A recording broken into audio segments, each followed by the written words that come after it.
existujú ani na severe, ani na juhu, ani na východe. Jediné mesto, ktoré môže konkurovať Budapešti, bude Paríž.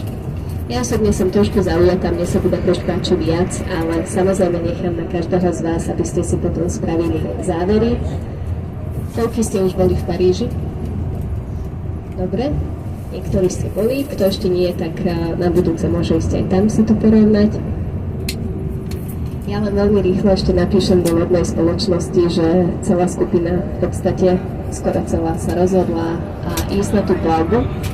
Takže len nahlásim počty osôb a vás by som poprosila, aby ste sa pripravili na to, že o pár minút budeme vystupovať. Zostaňte ešte sedieť, ale pripravte si veci, ktoré budete potrebovať so sebou. Lebo my keď vystúpime z autobusu, tak pán vodič tam samozrejme nemôže zostať parkovať, on pôjde inde parkovať a my do autobusu nastúpime až večer, keď budeme odchádzať domov.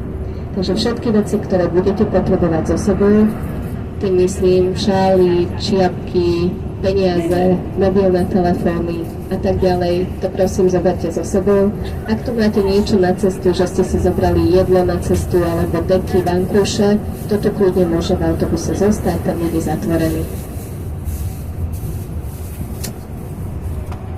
Tak.